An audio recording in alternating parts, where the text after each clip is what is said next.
ti kažeš pada mu motivacija. Ali evo, ja prvo zamišljam preduzetnika, on je izvor motivacije za druge. Meni ne može da padne motivacija. Ja i dalje preduzimam razne biznise. Neki mi propadnu, neki uspeju, negde zaradim više, negde ne mogu da izvučem lovu, negde me prevare, negde mi potroše vreme, negde zaradim, negde dobro zaradim. Ali meni motivacija uvek ista. Znači, ja svoju motivaciju uopšte ne vezujem za ishod poduhvata. I to je savjet i za tebe. Znači, ovaj podcast možda ima jedan pregled, a možda ima 20.000. Meni ista motivacija. Ja ću sve od sebe da dam da uspe.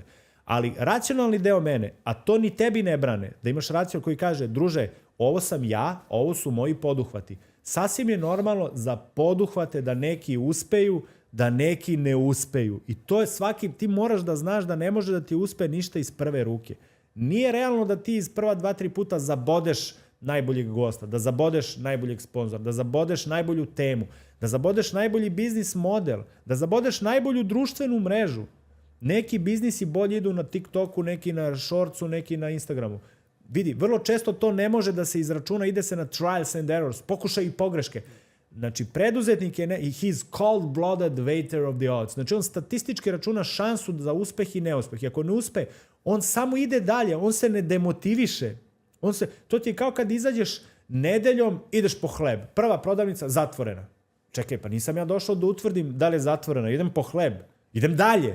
Idem dalje dok ne nađem. Kad nađem, kupim 2 hleba. Na primjer. Jedan zamrznem, drugi pojedem, onda mi sledeću šteku za sledeću nedelju. Na primjer. Znači, to je preduzetnički mindset. Znači, nema demotivisanja, ali ako ti misliš da mora iz prvog da ti uspe, ti ćeš se sigurno motivisati jer si mnogo energije uložio u nešto što ima veliku šansu za neuspeh. I to ne znači da si energičan, to znači da si glup. Znači, ti moraš pametno da se ponašaš. A to je s aspekta motivacije i bankrota i padanja. Isto ako su teške okolnosti, korona, sankcije, ratovi, pokidani lanci snabdevanja, inflacija, rast kamatnih stopa, poslednje što trebaš da uradiš kad si u rovu, padaju bombe, čoče, stavi pancir, stavi šlem, ćuti na nišani i čekaj priliku. Kao kad sediš sa suvozačom i pretičeš u krivini. Šta radi suvozač? Začeplja oči i vrišti. Ne pomažeš mi. Ne pomažeš. Znači, kad je teško, ti moraš to da izneseš na sebi. A sada isto jako bitan deo, ako nešto ne ide, ako propada, nauči pametno da bankrotiraš. Pametno bankrotiraš znači, gledaj da bankrotiraš brzo, da se otreseš, da kreneš dalje i da naučiš nešto iz tog propadanja. Kad god propadneš, ti se prekrsti i kaži hvala ti Bože, dao si mi priliku da naučim. Pogledaj zašto si propao. Vidi, nema trika da si ti slučajno propao.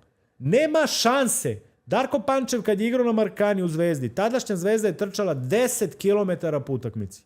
Današnji fudbaleri trče 2-3 km po utakmici. I mi se čudimo što je ovde fudbal na 59. mestu u Evropi, u svetu.